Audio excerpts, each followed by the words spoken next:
You are now entering the box.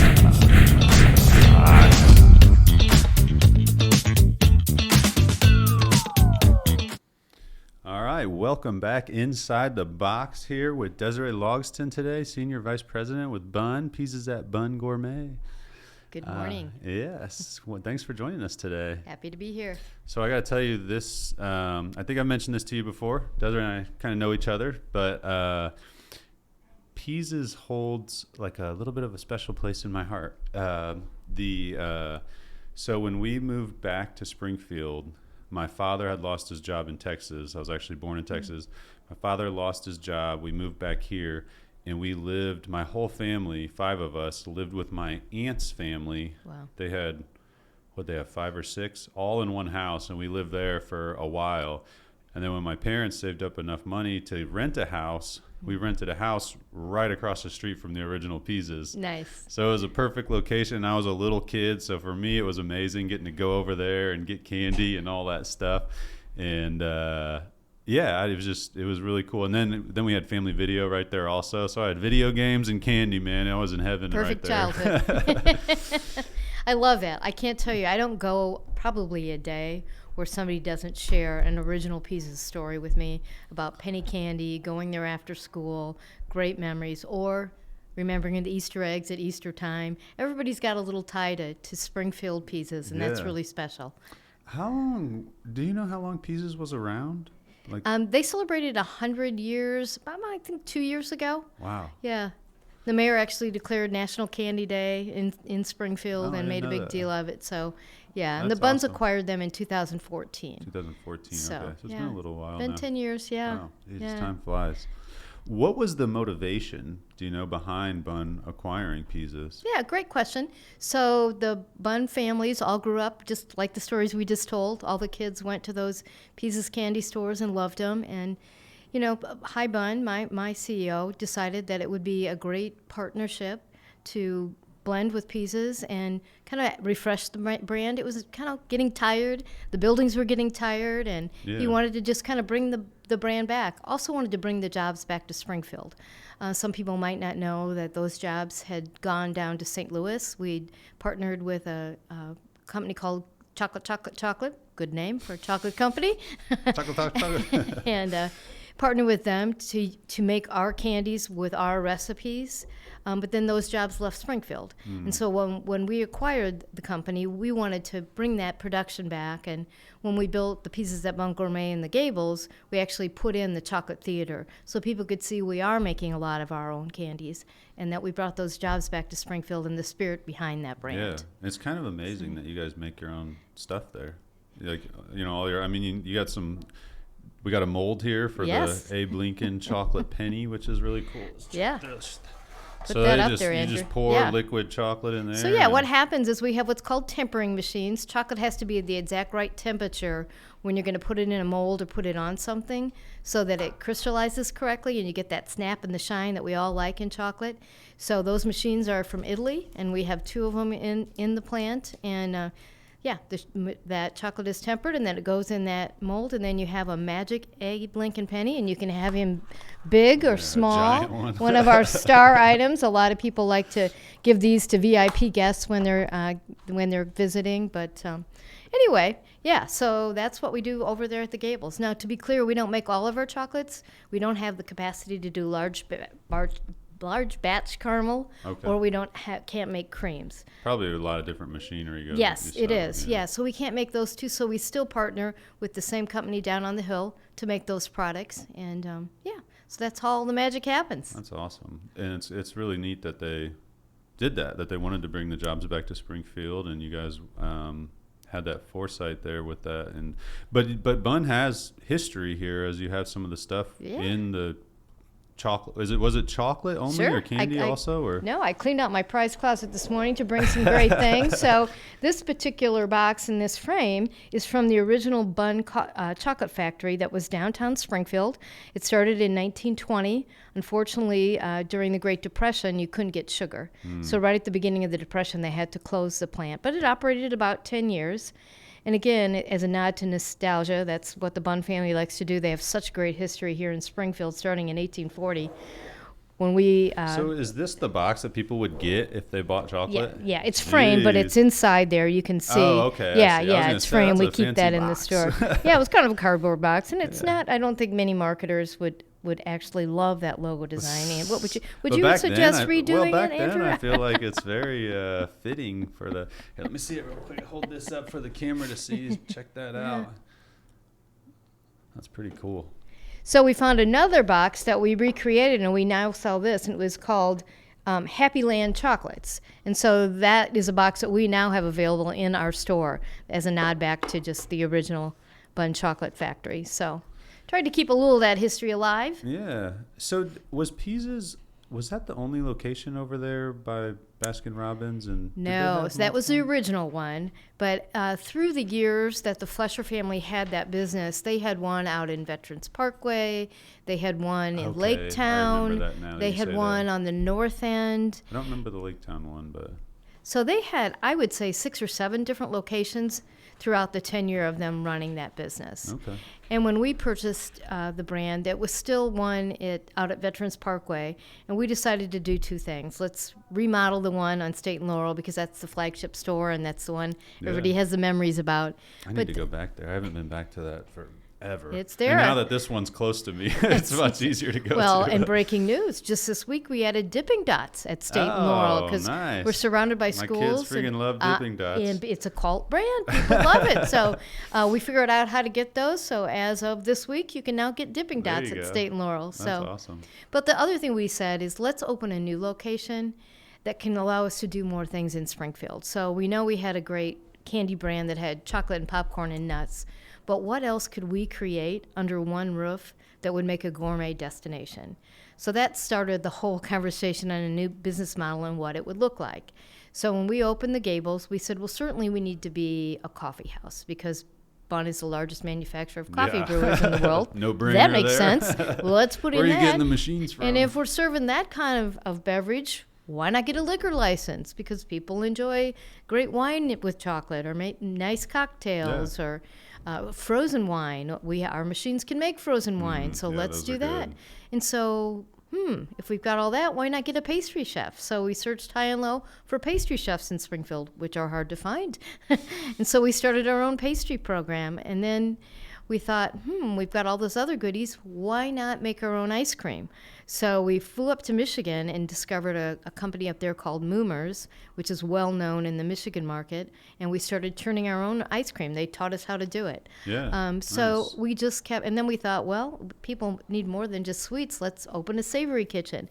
So we were able to get some nice culinary talent here in town. And so the project evolved. Yeah. And a then we lot. thought, if we're going to do all that, where are we going to put it? So we looked at, I think, 36 locations in Springfield, various places.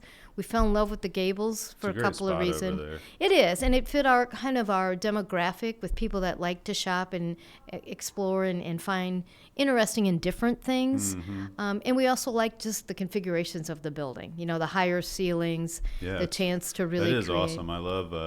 It has a kind of like a Charlie and the Chocolate Factory feel a little bit. You know, when you come in there, you got the huge wall of candy in front of you, and it's a very cool feeling over there.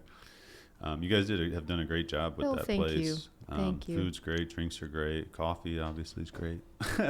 It's really cool too because it kind of it gives you an opportunity, to show off, I guess, some of the products from the other side of the company, which is nice. It is. When we have customers in from all over the world for the Bonomatic side, we love to take them there. And that way they can see our equipment operating in an actual location. Mm-hmm. It's easier for them to see it live than just be in our innovation center over in the headquarters. They to actually see it running in a store. It's kind of unique. Yeah, So see people we using it, enjoying it. Yeah, we No, like that's that part awesome. of that. And I was talking the other day. We have let's see, we're at third. I think we got 2 more hires. I think we're gonna be at 15 people, and our coffee goes really fast in the morning. I was like, I feel like I got to talk to Des about getting a bigger coffee maker in here. Well, we can certainly have that conversation. Lots of beverage solutions we have available. So. I would love to have a whole situation because I actually only started drinking coffee like what was it? Like it was, I mean, you were there. We used to always get 99-cent McDonald's coffees, but that was when I first started drinking coffee, and my buddy got me hooked on it, and I was like, and this was literally only like, I don't know, six years ago. Well, which now seems like a lot, but you know what I mean. I'm 38, so really, and being that old, I would think I'd start drinking coffee a little earlier, but I used to drink a lot of energy drinks. okay, well that's apparent. Yeah, I think you still do. Maybe you got a lot of energy. I kind of came to the conclusion that I was being a test subject for them. Oh, Because they're relatively new, energy drinks were, especially when I was drinking them.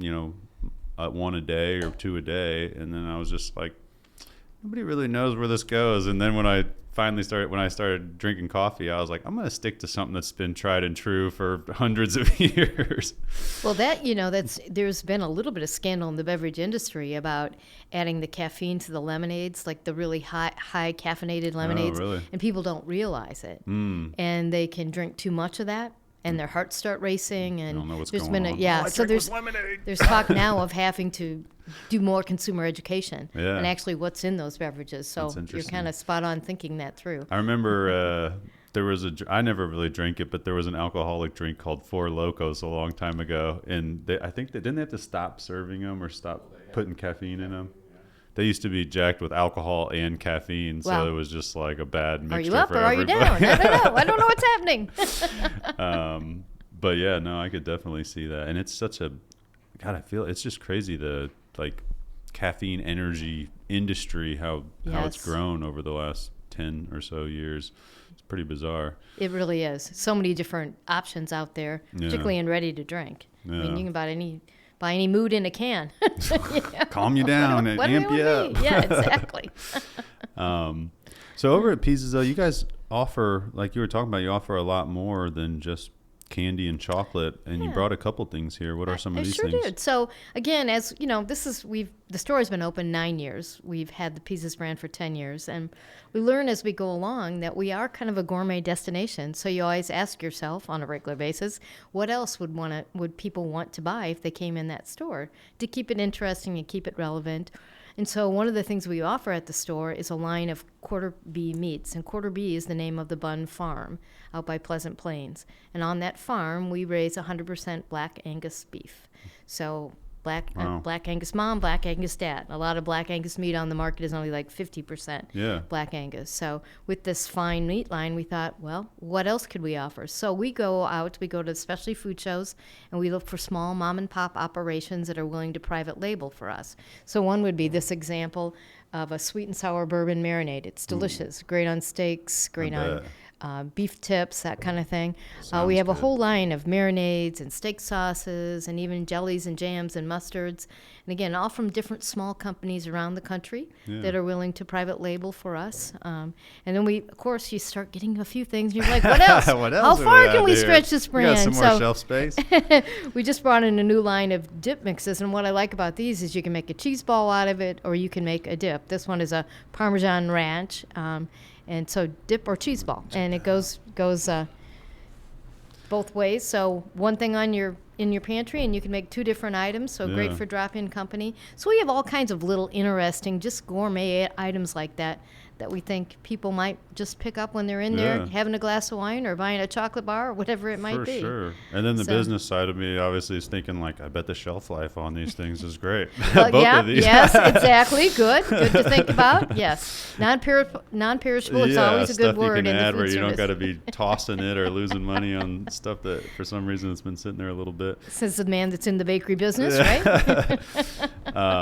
That's really cool though. It's you know what I just learned maybe like 3 months ago, that like I don't remember the exact percentage, but it's awesome that they raised that Angus beef, because like I think it was high. It was like 70% of the meat we consume is from out of the country, and all they have to do to get it to say like what's it say on the package? It says like pack or made in USA or something like that. All they have to do is repackage it. I don't know how that's allowed. It's crazy. I'm like, Well, I imagine, and I'm not an importer of beef product or meat products, but I imagine they have some kind of USDA inspection as it comes in the country, and then they can change whatever the stamping is that they're doing on that. Apparently, and again, this is just what I was listening to somebody talk about in a podcast, but they said, like they import the beef, all they have to do is repackage it, Wow. and then they just can put like made in the USA or whatever on it. And I'm like, what kind of real weird regulations are we dealing with here? Food regulations are interesting, as I'm sure you know. Yeah. So, but yeah, and there's a lot of games and mismarketing in the beef industry, Yeah, it's particularly when you frustrating. get around Black Angus. So again, you can call it Black Angus if it's 51% Black Angus, but there's a huge difference between 51 and 98% or Yeah. 100% Black Angus. So Yeah, just that's in the crazy. quality and the marbling of the meat and so on. So where's that meat sold? So we sell it online on bungourmet.com, and we have it at the store. We don't put it out, and we don't have freezer cases. We don't have the space, but there's a menu, a listing Okay. at the store, and you can just simply talk to the sales associates, and they'll Nice. get it for you. I Yeah. didn't realize that. So Yeah, I've been obviously with that learning that, and I've been trying to be a little more conscious of what I eat and where it comes from and what's in it. And I'm like, I need to find like somewhere local to get some pure, grass fed or I mean, whatever that's not injected with a bunch of stuff, and get like a half a cow or something. Is that how you guys typically sell it, or do you sell like cuts? we sell or cuts. We sell yeah. cuts, steaks, and roasts, and that kind of thing. Nice. So Man, yeah, that's awesome. I wonder how many people actually know. I don't feel like I knew that. I remember you telling me previously, but before that, I definitely did not know that. Well, one of the things we're known for is a lot of charities contact us once a year, and we'll give them equivalent to half a steer to sell on a live or a silent auction. Oh, nice. And so that's a big thing that we do, and people love that. Yeah. And it's great for the charity because it'll typically bring, it's a $1,500 value. It'll typically bring $2,000 or more on any given silent auction or live auction, and it's great for the charity, and we like to help out in that way. Yeah. So. Oh, that's awesome. Yeah, no, I know freaking Bunn and Bunn Gourmet, you guys do so much for the community and sponsorships and raising money and jobs. It's really crazy to think about. It's really crazy the businesses that are actually in Springfield and how there's several of them that are national or worldwide businesses that nobody even hardly thinks about, between Bunn and like LRS. We did a video for MSF&W a while back that's like programmers, you know what I mean, and they do stuff all over the country. Solomon Colors, nobody thinks about that. The concrete company, international. Someone told me about a company out behind Walmart somewhere that basically handles the construction of all the Walmarts, I think, or something. Really? Or some Locally. part of it. I don't remember exactly what it was, but it was something like that. And I was like, really? I was like, that's crazy. Ryan's brother actually works for Walmart down in Arkansas, yeah. Interesting thing with that, I'm just throwing this out there because you might find it interesting. If to sell in Walmart, you have to have an office in their main town. Really? Yeah. So Bartonville? Is it? Bentonville. Yeah. Bentonville. Okay. Yeah. So I'm like, man, there's probably a lot of empty offices there. They're just renting space. That was a weird little fact when he told me that. It was pretty interesting. Yeah. So Pease's at Bunn Gourmet, is there thoughts of expanding? That? Trying to make me break into a sweat. I was just curious. It's such a cool concept, but I understand this is kind of the hometown and the home thing. I think more what we talk about is, and we always say we're as good as our last day. So what can we do to enhance and improve the experience we are now? So recently we put in a stage so that our music during the winter time has just a better feel, and we're constantly looking for new products. So we just brought in pecan logs because that's an old throwback thing to Stuckey's, for people that remember the Stuckey's brand. And good old Stuckey's. Yeah, so that's what more we concentrate on now, is to say, what does our current demographic, or a demographic that hasn't found us yet, what might they enjoy? And we're always asking our customers, and I say to anyone out there, please, if there's things you'd like to see, we would love to bring them to Springfield. Dipping Dots is that exact reason. I found there's only like 4 places in town to get them, and I thought, well, goodness, we're by Blessed Sacrament and Butler School. It's always Let's that bring some it. weird thing too. Like you got to either be out at nights or it seems like it's always at like something like that, like an event thing. It's not or like Shields not somewhere where you can just go and get it if you're like, oh, I feel like some Dippin' Dots. Kind of a weird thing. Do they have like a patent on that? Do you know? I would imagine. I never see any other ball ice cream. I think there's some ways, there's kits out there that you can create it at home. I just learned that as I was looking into Dippin' Dots. Yeah. But they're definitely trademarked and they have a whole program. Last time we were eating it the with the kid, I'm like, getting this time, I'm like, I can't believe there's no other ball ice cream like this. That's the way you would think, Andrew. Yeah. Your mind would go down that path. We were just in Tennessee on vacation, and there's in Gatlinburg area. Okay. You ever been there? It's very, Long time very ago as a touristy. kid. Yeah. Okay. But there's this thing called Anakista where you take a chairlift up to the top of a mountain. It's beautiful up there, but there's all these little like shops, and they have this like 50 state food pass you can get to try food from all the different areas. Oh, that's neat. From different states, I should say. But one of the little spots, the kids were good, so we're like, all right, we'll get you some ice cream. They had the Dippin' Dots. But I'd never seen this before. When you ordered your Dippin' Dots, they just came in pre-packaged little packages instead of putting it in the cup and all that. And it was just a little pre-packaged thing. They gave them a spoon, and I was like, oh, that seems like a great idea for here because you're on top of a mountain. Right. But I'd never seen that before. So what'd they have from Illinois? They had a Chicago style hot dog. Oh. And what was the other thing? It wasn't a Philly cheesesteak. It wasn't a horseshoe? No, they didn't have a horseshoe. I didn't even think about that, but you're right. That's what they should have had there. What was the other thing? It was something like a Philly cheesesteak, maybe like Italian beef, maybe, or something. Okay. Because I guess up in Chicago, Italian beef's a big whatever, thing. yeah. So maybe I think that was it. But yeah, it was pretty much a Chicago-based thing. Of course. 'Cause people they need some pennies, man. You got to send some Bunn Gourmet out there. But yeah, then Maine had like lobster rolls and nice. I didn't check all the places, but it was a really cool place. That's a clever concept, actually. Yeah, it was like you could either buy, whatever, or you could buy like this food pass and then go get something from each place. We had just ate, so I really wanted a lobster roll, but we were leaving, and I was like, oh man, I can't force this down. Because we go to Maine all the time. I got family up there, and nice. I always miss the seafood up there. Yeah, that's not as prevalent here in Springfield, is it? Yeah. You ever been up to Maine? I have. So I'm a little side fact. When I was in high school, or grade school and high school, my grandparents wanted me to see every state in the United States before I graduated from high school. Oh, that's cool. So every summer we got in the station wagon. Hit some states. And went to the Grand Canyon and the Royal Gorge. Love that. Everything. So yeah, we made every one of them except Alaska. We never made Alaska, but it was kind of a cool thing for grandparents to do. Yeah, that's awesome. Yeah. I didn't get a lot of time with my grandparents. My brother and sister did, but they're 6 and 8 years older than me. They got to do all kinds of stuff. When they got to go skiing and on vacations, I'm like, man, I didn't get to do any of this Little stuff. sibling envy there, creeping up. But you got penny candy at Pieces, so that's right. I mean, come on. Yeah. Let's talk about what matters. Yeah, that was always funny. I never.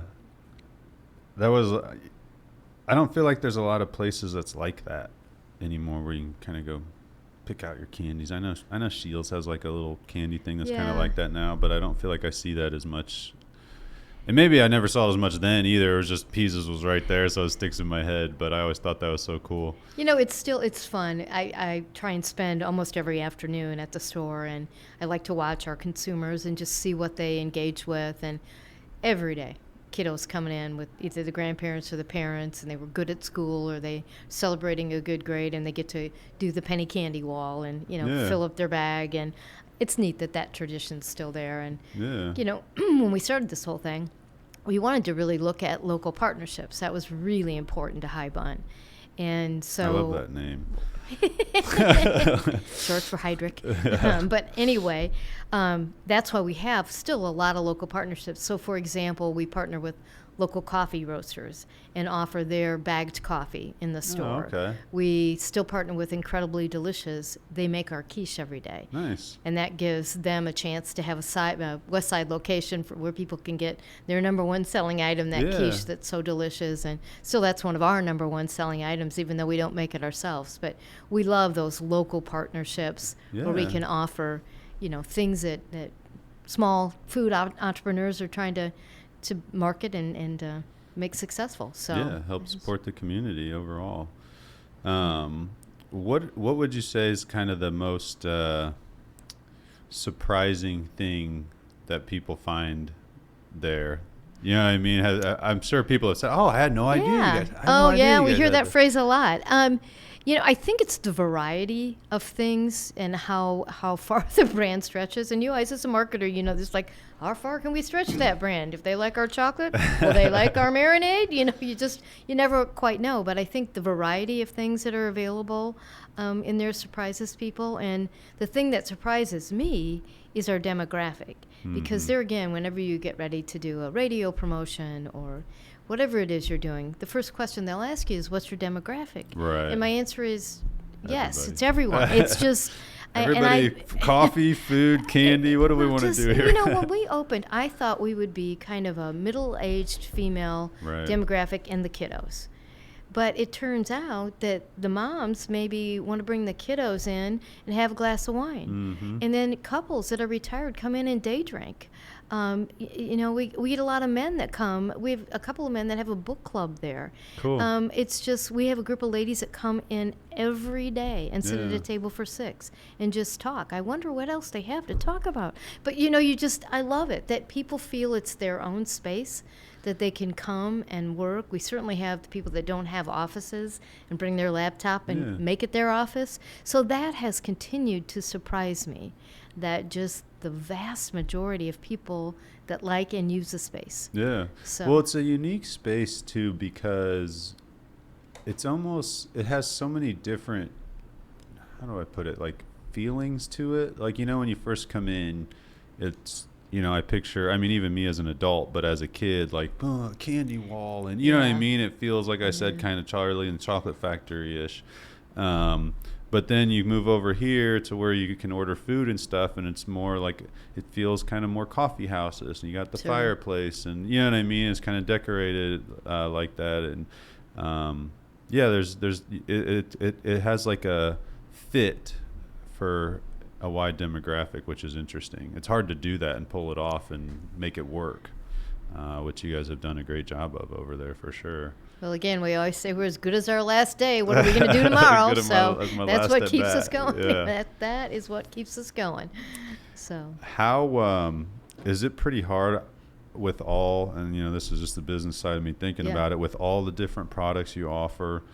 I know a lot of it being candy and food and stuff like that. I got to imagine it's pretty hard to manage, like I was talking about expiration dates, right? And keeping track of all that, I assume is quite a daunting task with all the different things. Yeah, the good news is we have expertise in kind of each category. So we have a main chocolatier that's very on point for getting seasonal things ready on time, watching expiration dates. We have a whole commissary over on Stevenson Drive, which is actually the old Bunn Capital operation. That's where our popcorn is popped, and we do all of our labeling of things like this. We make all our gift baskets over there. So that team is charged with watching all these expiration dates, which even though it's 2 years, you don't want to sell something that's only got 3 months left on it. So we've got that area of expertise. We've got the pastry team that rotates the pastries and makes sure those are fresh. And then we've got the culinary team that's in charge of the whole savory side of things. Yeah. I think a couple of the biggest challenges are, and any business person would tell you this, is the labor issue is still an issue. Yeah. Trying to get good, reliable help is still very difficult. And then in our case, it takes so much cross-training because you got to be able to make a great espresso-based beverage. You have to be able to mix a gin and tonic. Yeah. Not that that's hard. It's gin, it's tonic, but still, there's still a little art to it, You have to be able to have that savvy customer service, ability to interact with the customer in a pleasant way. Yeah. It's just a lot. And then you have got to be able to go over to the chocolate case and know the difference between a peanut butter smoothie and a mancha truffle, to pack candy for people. So there's a lot of training, and if you have turnover, that just creates a little bit more of a challenge. I know that, yeah. Making sure that you offer a great customer experience. So. Well, and it's, gosh, you would never think just, going in there, like how big of an operation it actually is. Yeah. When you talk about stuff like that, it's pretty amazing, really. I think people don't realize we have a wholesale division. So again, that's housed out of our commissary over in Stevenson. But we have a whole team that calls on all the hotels and restaurants and wine stores and even hardware stores where we have Pease's products available throughout Central Illinois. Yeah. So that's a whole nother part of the operation. That's crazy. Can you share what kind of employment all of that kind of encompasses at, like, the numbers? So if you use full-time equivalent employees, we have a lot of part-time for that. Right. It comes out to about 80 people. Wow. So yeah, it's bigger than people think. I love when people, that's just such a cute little store. Oh. If you only knew. Well, that's amazing. Again, just the jobs that are being provided. And I did a celebrity bartending thing, and I was like, well, just so you know, I can crack a good beer. I've never been a bartender, so yeah, I can imagine the cross training and of all those things, and definitely never made a espresso or anything like that. I always joke around. I'm like, whenever it's time for us to hire like a secretary, I'm going to look for a barista, yeah. And then see if she could also do secretary. That's funny. Well, circling back to that celebrity bartender, I was asked to do that years ago, and the way mine was set up, you had a tip jar, and you were in competition with the other celebrity bartenders. Yeah, that's how it was. So who do I get against? Ken and Derek Leonard. Oh, geez. So beat that team, right? Yeah. What I did is I took a dozen cupcakes. Oh, perfect. And then I'd be like, anybody that buys a drink from me gets a cupcake. So people would come up to get to order a drink, or I would go up to people and I'd be like, hold on, let me do this right. Would you like to buy a drink from me, and show them the cupcakes? Whatever works. It's all for a good cause, so, right? Yeah, we raised I don't remember what she said, but we raised a decent amount of money, a couple $1,000, I think, for the Cat's Pajamas, one of the places affected by the fire down there. Oh, so much good work going on to support the building back of those businesses. Yeah, I guess something with their insurance, like, because I always wonder in situations like that, like, oh, this business is raising money, but didn't they have insurance to like cover that? And something with it was weird. I don't know if they thought they had the proper insurance to cover that and didn't. And so they were very grateful, though. The girl came up and talked to me, and nice. Yeah, so that was cool, and it was kind of a last minute thing. So I was glad I was able to help raise some money. Especially since I wasn't really able to like get it out there much, like come see me, I just got a couple posts in before the event. But well, that's when our Springfield community just shines. It shines. People do good work when times are tough. I really believe that. Yeah. This community. So obviously, as a marketing company, I'm interested in how social media has affected the being able to get the word out and, new products. You guys have a lot of products, like you said. Right. And it's like, a lot of people probably don't know about some of those. And has that been the primary communication? Yeah. avenue? And again, because of our wide demographic, we use Facebook quite a bit. Particularly for our freak shakes. One of the things we're known for are the crazy milkshakes, where you make a milkshake and then you put a piece of cheesecake on top and an Oreo and maybe a Twinkie and, use your imagination. So we always get a lot of Facebook engagement with that, and that's how we primarily communicate. It's going to be Freak Shake Day and here's the flavor. But we still do some old school. I love a la carte at the State Journal Register if we've got new items there. And the editor there is wonderful about running stuff. I think there's still a lot of people that like to go to a la carte and see what's happening in the restaurant scene in Springfield. We still Is that do, just a food section that they do in the newspaper? They do it. On Sundays they do a food section and. Sunday papers. I delivered papers from age 10 to 21. Oh my gosh. And Sundays was always a because the heavier one. Yeah, you have to stuff them with ads and wrap them up, and I mean, we had a whole operation. It was at the end, it was just me and my dad, but it was a family thing. We had my brother started with it, and then my sister got involved, and then when my brother went away to school, it was my sister, my dad, and me. And, I was 10 years old out there selling newspaper subscriptions and going house to house every morning at 6 a.m. But yeah, we had an assembly line. Stuff them, wrap them, band them, and Amazing. then my mom would drive, and we would just walk alongside and grab them out of the cool, back. Though. A family project. I sense you're having a little PTSD now. No. Well, it was nice as a kid. I mean, I bought my first car straight cash myself. Impressive. 10 years old, making $200 to $300 a month was pretty awesome. And putting it away. Yeah. Nice. No expenses. Yeah. Besides the toys. That's awesome. But we still use that. There's a couple of magazines that we still will do a paid editorial in. Radio works well for us. Live remotes we always do at the holiday time, and that seems to nice. Bring in people. So again, because of our very demographic, I think you have to say, how are people getting their information? Yeah. So yeah. Very nice. So you said that some or all of this is available to order online?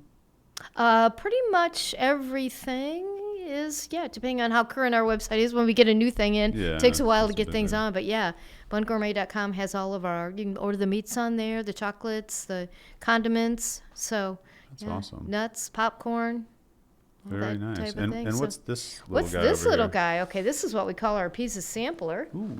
And this is 4 of our favorite best-selling items. So Raggedy Ann's, some people call them turtles, but we're actually trademarked as well. Our trademark is Raggedy Ann's, which is caramel and pecans and chocolate. And they come in dark milk and sea salt. Ooh. And these are sweet and salty nuts, a very signature item for Pease's. They've always made them that way. So they're roasted in coconut oil and corn syrup. So you've got the sweet and salt, similar to a beer nut. It's very similar process. And then our famous vanilla caramels. We used to wrap these all ourselves. You talk about a labor nightmare. We now have these by made hand? and wrapped by somebody else. Yes, do they have to wrap them by hand, though? There's no... Yeah. No, this company has a wrapping machine. That's why we love this company. Like, yes. And then this little Oreo, we sell a lot of chocolate-dipped Oreos. But I brought this one just to show that we can put your logo on there. So this is just cocoa butter that a stencil is made, and we lay the stencil on top. So you can have your own personalized Oreos. That's so awesome. A lot of companies in town do that as customer gifts. I feel like somebody's given me one before. I don't remember who it was. Somebody gave us one. I can't remember. It's a pretty popular thing that people like to do those for their clients. So, and that's another old-fashioned way that we market. I'm getting ready in August. I always do face-to-face sales calls. I take our new catalog. I take a nice gift such as this, and I call on the people that bought corporate gifts from us the last year and say, thank you for last year. Please consider us again this year. So I'll make over 100 personal sales calls. Wow. In the month of August, just to say, because we care about that. Yeah. I think face-to-face is still special. Sure. I think it's different, and it's kind of a point of difference that we like to have, to say that you could choose anyone for your corporate gifting, and thanks for choosing us. We tried to start to do a better point of that. Like, before we just didn't have the people power. It was hard to continuously try to keep that face-to-face, and you know what I mean, dropping by places and stuff. So we've been making as we've been adjusting our customer service this year and working on it. That's one of the things that we've kind of started to try to implement, and how to do that, and what we're going to be, the process behind it. You know what I mean? Because you don't want to annoy people. It's true. But it is you true. want to let them know you care and you're there, and we still think about you, and all that stuff. Well, everybody's different. Sometimes you just leave it with the receptionist, but some people will hear you and come out to the lobby and want to have a face-to-face conversation. I think we're so used to just texting or emailing, and that just something a little different, a little bit more memorable. So anyway. We actually printed a bunch of cards that are like, branded for different occasions. So we have them to send out to people, whether it's a thank you, or what else do we have? We have like a congratulations one. We just made like, there's like 4 or 5 standard ones for like different things that we can kind of then write on and customize and send out. Nice. Just because, again, it's just one of those weird things. It's like, we're a digital marketing company, but boom, here's a letter in the mail, just to kind of throw people off. But I think that's okay. Mess with their schema a little bit, right? Yeah, a little personal touch when you see that, like, handwritten letter or whatever it may be. People like to see their name on things. Yeah. For sure. Yeah. And at the end of the year, I usually, to all of our monthly clients, I usually personally write a letter to all of them, send them out. Although now it's getting a little heavier with the client numbers. I was thinking about that. I was like, man, I'm going to have a lot of letters, or it takes a while. Yeah. I always love that when I have an idea that it's good to do it 5 times, but then you realize you've got to duplicate it 500 times. Yeah. Oh, there's that. Yeah. Well, that's awesome. So how does somebody go about? They just can call in a Bunn Gourmet and can, they want to order custom Oreos or whatever. Call or stop by, or Chocolatier will meet with you personally, and she'll get a quote for you from the people that make the stencils, and they're reasonably affordable. Usually the artwork costs about $85 for production, so that's not too bad in today's world. Yeah. And then we just make them as a customer wants. So if you have your logo on file with us and you want 10 Oreos, great. If you want 110, great. We can just run them for you as you need them. That way they're always fresh. And so it's a fun little customized program. And I know we're on the board of the Silsa together, and I know you have donated the giant chocolate turkeys. Famous turkey coming up in November. Absolutely. He weighs 3 pounds. Oh, my gosh. Those things are crazy. Boy. Yeah, they'll be here before we know it. Is it just a big mold? It's a very big mold, similar to this acrylic mold. Geez, it's got to be. It's good size. Yeah, that thing's And you crazy. store him upside down. They put him in a little clamps and store him upside down. I would say he's semi-hollow because he has to be thick enough that he endures, the weight of that. But what's neat about that product, he's a good-sized turkey, and a lot of people will buy him as their Thanksgiving centerpiece, leave him wrapped in cellophane, and then they'll smash it at the end of their Thanksgiving dinner, fun. And everybody shares in the 3-pound turkey. So, it's cool. kind of a fun little interactive centerpiece that you can do at the holidays. Do you have any interesting statistics you could share as far as like how many pounds of chocolate you go through in a month or something like that? That's a great question. A lot probably doesn't really help us much. Well, yesterday we went by that cousin's Maine lobster place was in town. Okay. So we went and got lobster rolls, and we waited an hour in this line. Wow. And there was so many people, not only in the line, but they had pre-ordered online, which I wish I could have known that I could do. And I'm like, how many pounds of lobster did they bring? Yeah, like, that's a great question. They have to have hundreds of pounds of lobster in there. And it's just a food truck. You know what I mean? So it's always interesting in these different businesses of like the capacity. I just can imagine like over there how much chocolate you guys are making on a constant pound-wise, because we use chocolate in so many things, whether it's to enrobe an Oreo or to create a molded piece, or we create so much of that stuff in the chocolate production theater. I do know personalized Easter eggs, which Pease is known for forever, where you get an Easter egg filled with whatever you want to fill it with, and then you have names written on them. So for all of your children, didn't even know that. That's a big Pease's memory thing. Yes, exactly. So you can have them filled with chocolate wrapped Easter eggs. You can have them filled with cashews, or you can bring in, say you want to give your wife a new car, bring us the car keys, we'll put it in a chocolate egg. We've had engagement rings, we've had lottery tickets, we've had cash where grandparents want to give the kiddos cash. And my wife's car when I there you go. And then you just can have anything written on them. So last year I think we did 4,500 personalized eggs. So that's a huge part of our business. Yeah. And imagine you got to do them somewhat tight to the day. You can. Chocolate, milk chocolate has a year shelf life. Dark chocolate has 2 years. You like milk or dark better? I like milk. Central Illinois likes milk. Yeah. Your coastal areas like dark. Dark chocolate person. Yeah, it's a little bit more bitter. The milk components in the milk chocolate obviously soften the taste of that. But so we will start making those Easter eggs right around Valentine's Day, the shells for them. Okay. Because that way when you call in your order and you need one for, Ben and Mary and Sam, all those things have to be customized for the inside filling as well as writing the names on them. So you have them made, and then you can just put something in there and somehow connect Yeah, them? connect them okay. with, you just put both sides of the egg on a hot surface, getting a little soft, Give and it a then put little, them together. like gluing it together a little And then bit, we yeah. run them down the enrobing chocolate belt too, and put one more layer of chocolate on it so it's tight. Gotcha. So, and then we have adorable little boxes they go in that almost look like shoe boxes with our logo on it. Yeah. And so great thing at Easter time. Yeah, Something that's awesome. I had no idea. No one's ever given me an Easter. Well, egg. I know what to do this Easter, Andrew. I know what to do for you.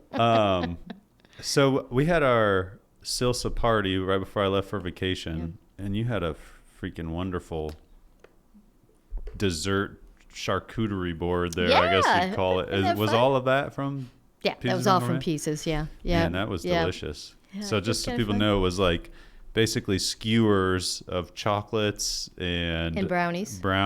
And And there was some fruit on there. Yeah.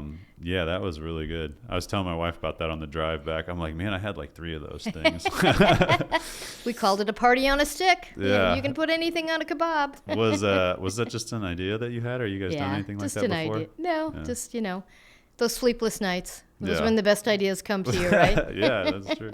You got to write them down before, otherwise you lose them. Oh, isn't that the truth? And you hope you can read it when you wake up in the morning. What was it I was writing? Yeah. So yeah, no, that was awesome. What a great idea for a party like that. That was neat. Yeah, fun. Well, I really appreciate you joining us today. Is there it's anything fun. else that I feel like this has been really educational on your guys' operation over there and all the different products you have, and I guess I would just say Now I any want some consumer at candy. any time. some chocolate. That's staying with you, my friend, that Oh, Lincoln my Penny. gosh. I would say anybody that ever has an idea for us of something you'd like to see, just tell one of the people in the store, because we love our customers' ideas. We were just talking about maybe bringing back a wine and chocolate pairings and just some more coffee tastings, anything like that. We're open to ideas because we're privately owned. We're very nimble and flexible, and we can that's awesome. do what our customers want. So we're open to it. Well, I definitely will say every time I've been in there, it's been awesome customer experience. I mentioned that obviously you guys do a lot for the community, but even like the hosting of the Silsa events and the breakfasts, and all that stuff. I know there's been a lot of networking groups that you guys have hosted there that I've attended. Everything's always amazing, and customer service is always great. Thank So, you. We appreciate that. Yeah. Keep well, trying. We really appreciate you coming on today, and I'll be sure to have you back next week to bring some more chocolate. You don't want me. You just want my products. I know how this goes.